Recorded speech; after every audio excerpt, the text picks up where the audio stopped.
All right, welcome to the Stride Weekly Update. It is April 4th, 2025, and let's jump right in. So, I built this system so I could become the person I knew that I needed to become. And somewhere along the way, it became my voice. And these last 2 weeks, they weren't about content or productivity. They were about clarity. So on March 28th, I finalized a messaging guide. It's really a document that I'm using to centralize the message that I'm pushing out across all my platforms. It's a way that I can externalize the growth and track who I'm becoming with Stride and make sure that message stays true to who I am and what Stride is, regardless of the medium that somebody might be taking it in using. It's not just alignment, it's who I am and it's what Stride is. So, with that identity in place, I rebuilt everything from the ground up. Now, mind you, I didn't do that because I had that identity in place. I did it for multiple reasons. One being that in using the system, I had identified bloat and redundancies and inefficiencies in the curriculum based off of how I actually learned. The master tracker was bloated. It had a lot of things that just weren't used either properly, regularly, or at all. So I came up with a fully fleshed out plan on how to restructure everything. And now that plan's in place. I haven't fully built everything out, but I have started to, and the results are promising. The structure of the rebuild is highly logical, and a major part of it is the full integration of public-facing content. I didn't start this with public content in mind. Now, I've been recording videos from the very beginning. So back to September when I first had this idea, I started recording videos because I thought it would be valuable to me one day. And it would be a good archive that I could keep and fall back on. And then a couple of months ago, when I started dipping my toe into public-facing content to see, I was really realizing that an author who thought they might potentially publish needs a platform. So I started to experiment. In experimenting, I realized that public-facing content could be proof of my progress. It's like a public-facing log of my private data. So essentially, you could cross-reference my YouTube or my Reddit with my master tracker, and the dates are aligning because that's real time when things are happening. So it's essentially public verification of my process. And above all else, that really appealed to me. So that was kind of the birth of my public-facing content. So recently, I've been experimenting with my Reddit posts a bit, and I'm really trying to engage with communities meaningfully while also tracking my engagement data so I can really get an understanding of how to do what. So this past week, I launched a series of posts about civic disillusionment, grief, and parenting, kind of like the intersection between what's happening in the United States today, how that is affecting people's familial dynamics and their mental health, and then generally how everybody's handling it. Now, I know I mentioned that I'm tracking engagement metrics, but these weren't engagement farming posts. It was more of a public reflection, and it was a way of me engaging meaningfully with these communities and really learning and reflecting on it. So I really thought it would be a good way for me to understand or help me understand people in these communities. And I'll tell you, people responded and they engaged, and generally positive. So I was pleasantly surprised with how that series of threads was received. Now, it wasn't a hit. It wasn't my biggest hit by far, but 50, 60 comments is big, especially when you're engaging with a lot of them. You're really building a little bit of a rapport, and it goes a long way. And now on to the next major development in my public facing content, and another major reason why the entire system needed to be updated, and that is APC. And that's the Authors Promotional Collaborative.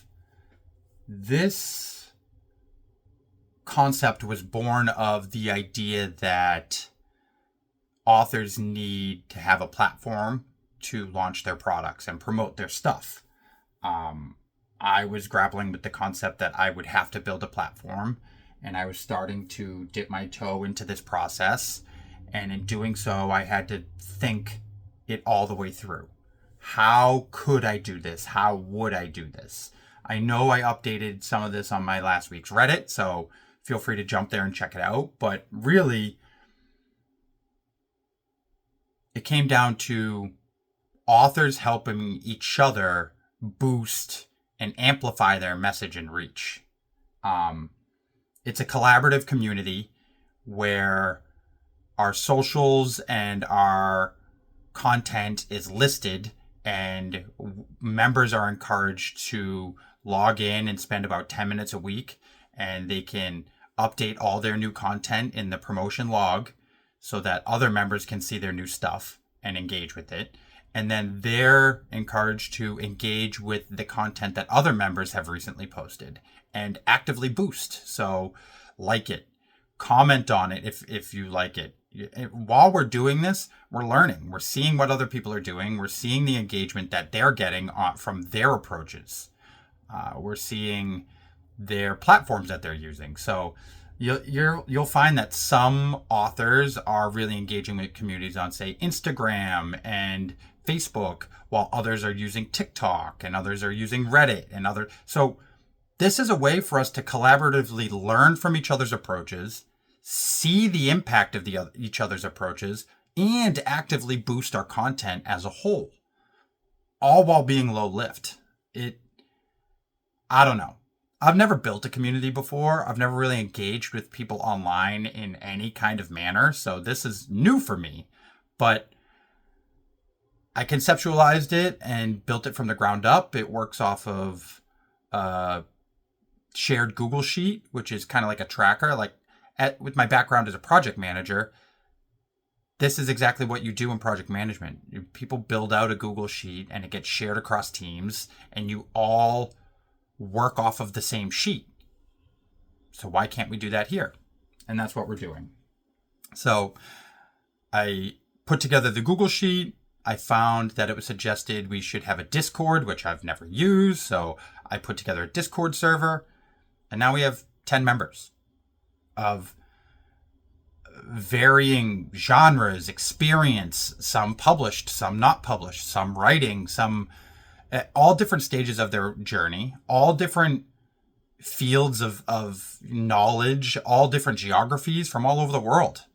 And it's crazy. So yeah, that really was another big part of driving this update. I needed to find a way to build that into my system in an integrated fashion. So I'm not stealing time from Stride to give it to APC. APC is now part of Stride in a real everyday fashion.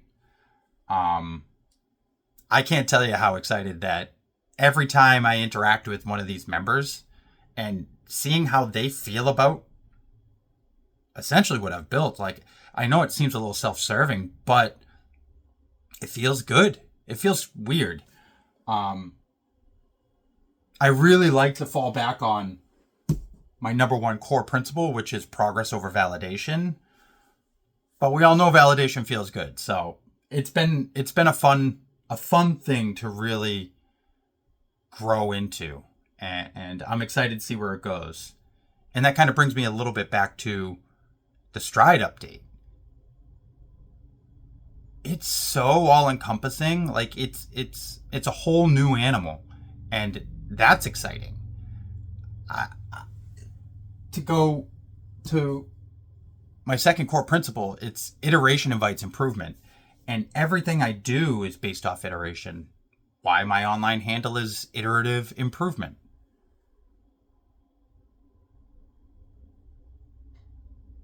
It's just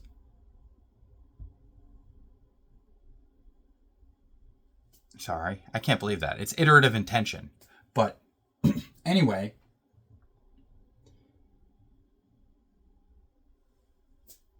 it's been an exciting journey, and seeing what Stride has become, it's now in version 3.0. Realistically, it's probably like version 5, but there've been 2.3 and 2.4 in there and 1.1, and there was even earlier versions that weren't versioned.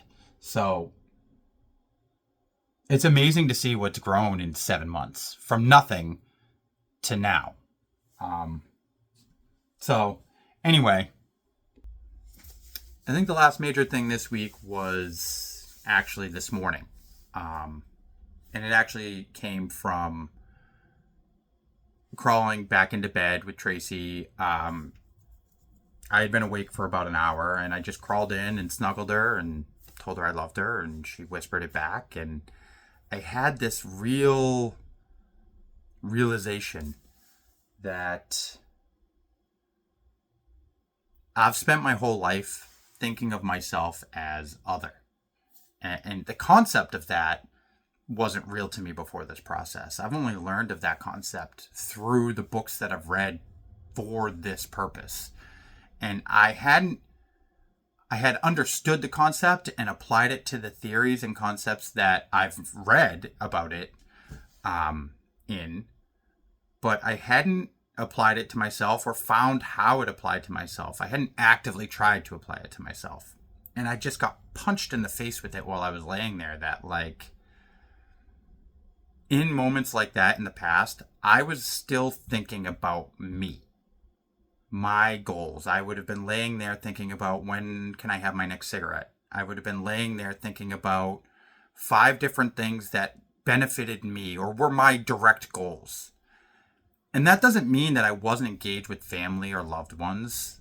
Even when I was, though, in my mind, even subconsciously, I was separate. I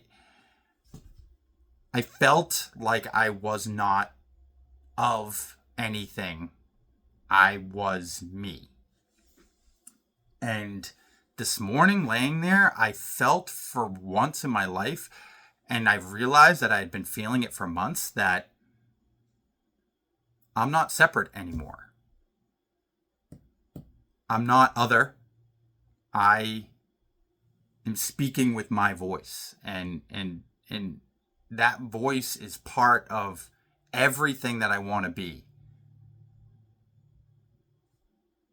I don't know. It was pretty foundational. So I jumped into a session, and yeah, I mean, it was pretty impactful. The session theme was post-shame identity integration, and the takeaways are that I no longer identify as other. I co-author who I am now. And it really helped me reframe everything. Like I think we constantly reframe everything, whether we're conscious of it or not. And I've recognized it in what I've been doing quite a bit. But again, this helped me do that. And it helped me reframe what I've written, what I've posted, and what I've planned. And how this all helped me find my voice. And I couldn't be more grateful for this journey. So I'm going to go right into the outro here. And if you're building something too, whether it's your own system or you're finding your own voice or you're realizing you're more than you ever knew you were, I hope this helps you feel less alone.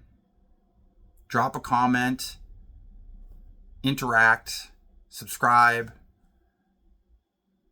because it's okay to build something quietly, but only until it's time to speak. Thanks.